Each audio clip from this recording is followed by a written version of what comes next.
네, 예청자 여러분 안녕하십니까. 12월 21일 수요일 캐프뉴스입니다. 크리스마스가 이제 4일 앞으로 다가왔습니다. 어릴 때 산타 선물을 기다리던 설레임은 아니지만 저도 왠지 괜히 마음이 들뜨고 기다려집니다. 따뜻한 크리스마스를 기다리면서 오늘 뉴스 시작합니다. 오늘 주요 뉴스 헬라인부터 전해드립니다. 26년차 베테랑 한인경관이 비무장 강도 용의자를 총을 쏴 살해한 혐의로 기소됐습니다. 캘리포니아 주의회의 유일한 한인 의원인 데이브 민 주 상원의원이 오는 2024년 재선 출마를 공식 선언했습니다. 선척적 북수 국적을 가진 2세들이 18세가 지나면 국적 이탈이 어려웠습니다. 어제부터 18세가 지나도 국적 이탈을 허용하는 제도가 시작됐습니다. 젤렌스키 우크라이나 대통령이 오늘 미국을 깜짝 방문해 바이든 대통령과 정상회담을 가졌습니다. 미국은 우크라이나에 페이트리엇 방공미사일 시스템을 제공하기로 했습니다. 올 한 해 압수된 펜트널이 무려 3억 7천만 회분에 달하는 것으로 집계돼 놀라움을 주고 있습니다. 남가주 대기 정화국이 오늘과 내일 장작 태우기 금지 명령을 내렸습니다.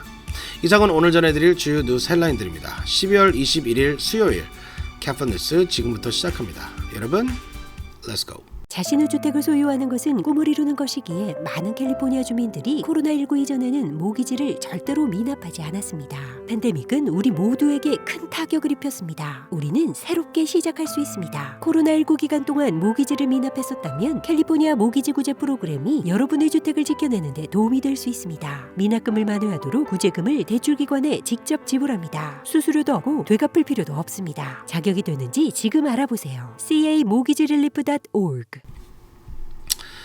네, 오늘 첫 소식은 안타까운 소식입니다. 애틀랜타에서 26년간 경찰로 재직했던 한인경관이 무장강도 용의자 체포 작전 도중 발생한 총격 사건으로 형사 기소됐습니다. 한인경관은 당시 이 용의자가 무장한 상태인 것으로 판단했지만 용의자는 비무장 상태였고 한인경관이 쏜 총에 맞아 숨졌습니다. 피터장 기자가 보도합니다. 비무장 흑인 강도 용의자에게 총격을 가해 숨지게 한 혐의로 26년차 베테랑 한인 경관이 결국 기소됐습니다. 17일 CNN은 지난 2019년 1월 20일 비무장 상태로 밝혀진 무장 강도 용의자 지미 애치슨을 총격 살해한 성김 전 경관이 기소됐다고 보도했습니다. 김 전 경관에게 적용된 혐의는 중범죄, 과실치사, 공무원 선서 위반 등으로 조지아주 풀턴 카운티 검찰에 기소됐습니다. 지난 2019년 1월 20일 당시 김 전 경관은 FBI 수사관들과 함께 무장강도 용의자였던 지미 애치슨 검거 작전에 참여했습니다. 애치슨이 거처를 급습한 김 전 경관은 옷장에 숨어있던 애치슨을 보고 그에게 총격을 가했습니다. 김 전 경관이 쏜 총을 얼굴에 맞은 애치슨은 현장에서 숨졌으며 비무장 상태인 것이 확인됐습니다. 숨진 애치슨이 총에 맞을 당시 비무장 상태였던 사실이 밝혀지자 애틀랜타 흑인 커뮤니티와 애치슨의 유가족들은 김 전 경관을 살인 혐의로 기소할 것으로 요구해왔습니다. 김 전 경관 기소를 요구하며 풀턴 카운티 검찰 앞에서 시위를 벌여 유가족들은 민권법 위반을 이유로 애틀랜타 시정부와 연방정부를 상대로 수천만 달러의 배상을 요구하는 소송도 제기했습니다. 하지만 김 전 경관은 숨진 애치슨이 당시 총기를 소지하고 있는 것으로 알고 총을 쏜 것이었다며 정당 방위를 주장했습니다. 그러나 유가족 측은 김 전 경관 등 경찰이 애치슨을 급습할 당시 애치슨은 무기를 소지하지 않았으며 순수히 투항할 의사가 있었음에도 김 전 경관이 총을 쏜 것이라고 반박하고 있습니다. 김 전 경관은 이 사건으로 26년간 재직했던 애틀랜타 경찰국을 떠났습니다. 카플라 뉴스 피터장입니다. 네, 캘리포니아 주의회는 상원과 하원에 각각 한 명씩 한인 의원이 있습니다. 하원에는 최석호 의원이 있었지만 11월 선거에서 낙선했습니다. 이제 주의회는 데이브 민 상원 의원이 유일한 한인 의원입니다. 데이브 민 의원이 어제 한인타운에서 2024년 재선 출마를 선언하고 한인들의 압도적인 지지를 호소했습니다. 저도 어제 이 자리에 다녀왔습니다. 저 말고도 알버트장 상공회의소 회장님, 태미 김 어바인 부시장, 조이스 안 부에나팍 시의원, 스티브 강 한인 민주당 협회 회장, 로버트 안 LA 커미셔너, 강석희 전 어바인 시장 등 한인 사회 여러분들이 나오셔서 데이브민 의원 지지 의사를 밝혔습니다. 여러분, 데이브민 의원은 지역구가 오렌지 카운티이지만 한인 사회에 미치는 영향은 여러분들이 생각하시는 것보다 큽니다. 지난 5월 DMV가 한국어 시험을 폐지하겠다는 계획을 발표한 적이 있었죠. 이 계획을 무산시키고 한국어 시험을 지키신 분이 바로 데이브민 상원 의원이십니다. 올해 RBS, Restaurant Beverage Service, 술 판매하는 분들이 받으셔야 하는 교육 필기시험, 한국어로 볼 수 있죠. 그 법안도 데이브민 의원이 발의한 것입니다. 지역구가 아니더라도, 유권자가 아니더라도 데이브민 의원이 2024년 재선에 성공할 수 있도록 지지해 주실 것을 부탁드립니다. 네, 미국에서 태어났는데도 한국 국적을 선천적으로 갖게 돼 복수 국적이 된 한인 2세들이 적지 않습니다. 지금까지 18세가 되기 전에만 한국 국적 이탈을 허용해 시기를 놓친 한인 2세들이 낭패를 보는 경우가 적지 않았습니다. 18세가 지나도 국적 이탈을 허용하는 제도가 어제부터 시작됐습니다. 제니박 기자가 보도합니다. 18세가 지나도 선착적 복수 국적 이탈을 예외적으로 허용하는 제도가 어제부터 시작됐습니다. 한국 법무부는 20일부터 예외적 국적 이탈 허가 제도를 시행하고 자격이 있는 시민권자의 신청 접수를 받는다고 밝혔습니다. 대상은 선착적 복수 국적자로 병역 준비역이 만 18세가 되는 해에 3월 31일까지 국적 이탈을 하지 못한 경우로 정당한 사유도 인정돼야 예외적 허가를 받을 수 있습니다. 미국 등 외국에서 출생했거나 외국이 주된 생활지역인 선착적 복수 국적자들은 국적 이탈 신청서와 출생증명서, 여권 사본, 거주지 국가에서 발급한 가족관계증명서 등을 갖춰 18세 이후에도 국적 이탈을 신청할 수 있습니다. 한국 국적을 입증하는 자료로는 기본증명서, 가족관계증명서, 부모의 기본증명서 등을 제출해야 합니다. 자세한 사항은 LA 총영사관 등 주소지 관한 제외 공관에 문의하면 됩니다. 복수 국적으로 인해 외국 국적 보유 불가능, 취업 불가능 등의 불이익을 증명할 수 있는 서류도 필요합니다. 복수 국적 예외 제도와 관련된 정의가 없고 객관적인 해당자들의 예의가 없어 현재로서는 어느 상황이 복수 국적 이탈 예외 혜택을 받는지 명확하지 않아 법무부 담당자의 재량권이 큰 영향을 미칠 것으로 보입니다. 카플 뉴스 전해드리겠습니다. 네, 남가주 대기 정화국이 장작 태우기 금지 명령을 내렸습니다. 대기 상태가 상당히 좋지 않은 것 같습니다. 애슐 김 기자가 전해드립니다. 남가주 지역에 장작 태우기 금지 명령이 내려졌습니다. 남가주 대기 정화국 The South Coast Air Quality Management District는 남가주 지역이 공기오염이 우려된다며 장작 태우기 금지 명령 No Burn Order를 발령했습니다. 남가주 대기 정화국은 21일과 22일 이틀간 장작이나 나무 태우기를 금지하며 대기 상태에 따라 28일까지 연장될 수 있다고 밝혔습니다. 그러나 사막 지역이나 사간 지역에 나무로 난방을 하는 곳은 제외됩니다.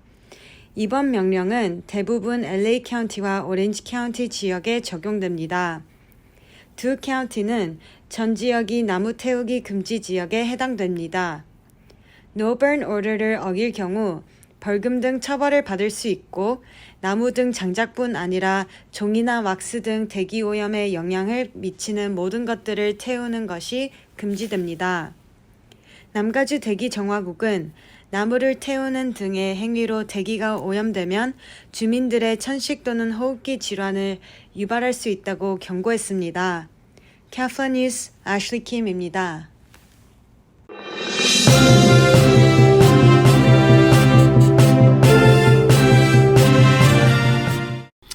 네, 젤렌스키 우크라이나 대통령이 오늘 미국을 깜짝 방문했습니다. 바이든 대통령과 정상회담을 갖고 미국의 전폭적인 지원을 당부했습니다. 바이든 대통령도 페이트리엇 미사일 제공을 약속했습니다. 피터장 기자가 보도합니다. 볼로디미르 젤렌스키 우크라이나 대통령이 오늘 미국을 방문해 바이든 대통령과 만났습니다. 지난 2월 러시아가 우크라이나를 침공한 이후 젤렌스키 대통령의 첫 해외 방문입니다. 젤렌스키 대통령은 오늘 오후 2시 백악관에 도착해 바이든 대통령 부부와 인사를 나눴습니다. 바이든 대통령은 정상회담에 앞서 젤렌스키 대통령에게 우크라이나인들이 세계에 영감을 주고 있다라고 말했습니다. 바이든 대통령은 우크라이나가 믿기 힘든 300일을 겪었다. 푸틴이 우크라이나 국민의 생존권을 잔인하게 공격했다고 푸틴 대통령을 비판했습니다. 젤렌스키는 더 일찍 미국을 방문하고 싶었지만 그럴 수 없었다며 전쟁은 끝나지 않았다고 강조했습니다. 바이든 대통령은 오늘 젤렌스키와의 정상회담 직후 약 20억 달러 규모의 우크라이나 추가 지원 계획을 발표하고 우크라이나 패트리어트 방공 미사일 시스템 제공 계획을 밝혔습니다. 바이든 대통령은 우크라이나에 18억 달러 규모의 안보 패키지를 추가로 지원할 것이라고 공식 발표했습니다. 여기에는 우크라이나가 요청한 패트리어트 방공 미사일 시스템이 포함됐습니다. 젤렌스키 대통령은 오늘 워싱턴에 있는 이유는 절실히 필요한 지원에 대해 미국 국민과 대통령 그리고 의회에 감사하기 위한 것이라며 또 우리의 승리를 더 가까이 가져오기 위한 협력을 지속할 것이라고 밝혔습니다. 지금까지 카플라 뉴스 피터장입니다. 네, 카플라 뉴스에서 여러 번 마약성 진통제인 펜티널 문제를 지적했습니다. 펜티널로 인해 안타깝게 숨진 어린 학생들도 적지 않습니다. DEA가 어제 펜티널 관련 통계를 공개했는데요. 올 한 해 DEA가 압수한 불법 펜티널이 무려 3억 7천만 회분에 달한다고 합니다. 제니박 기자가 보도합니다. 마약성 진통제인 펜타놀 남용 문제가 심각한 사회 문제로 급부상하고 있는 가운데 연방 마약 단속국 DEA가 올해 압수한 펜타놀이 무려 3억 7,900만 회본인 것으로 밝혀져 놀라움을 주고 있습니다. DEA는 올해 1만 파운드 이상의 펜타놀 분말과 5,060만 개의 불법 펜타놀 정체를 압수했습니다. DEA는 올해 압수된 펜타놀 양은 모든 미국인들을 죽일 수 있는 양이라고 밝혔습니다. 압수되는 펜타놀은 지난해보다 2배나 늘었습니다.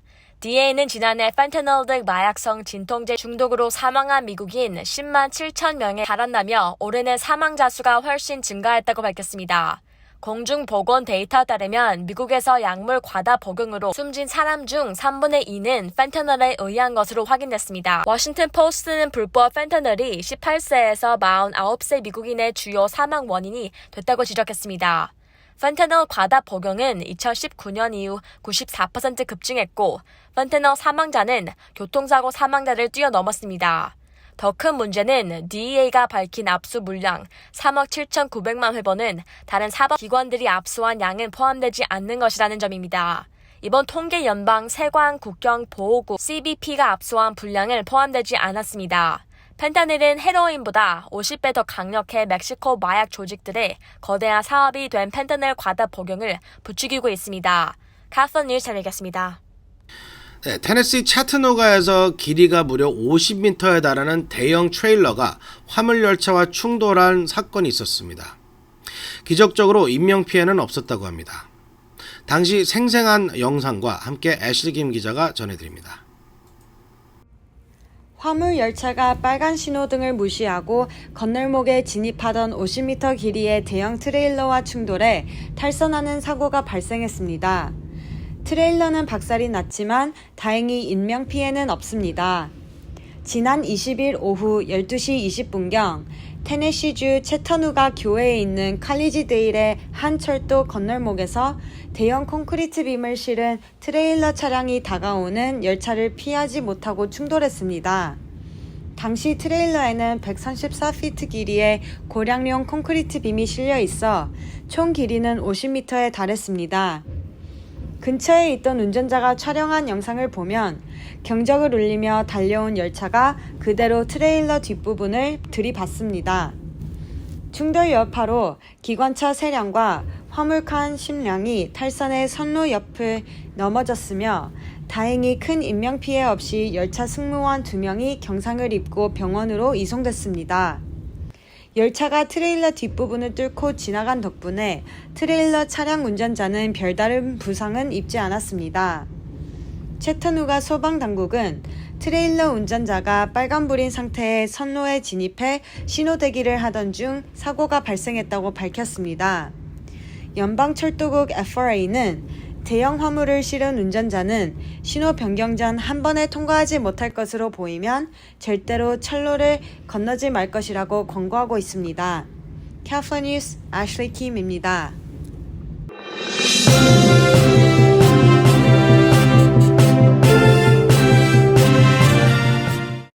네, 오늘 전해드릴 소식은 여기까지입니다. 12월 21일 수요일 캐파 뉴스 여기서 마치겠습니다. 좋은 밤 되시기 바랍니다. 저는 내일 다시 찾아뵙겠습니다. 감사합니다.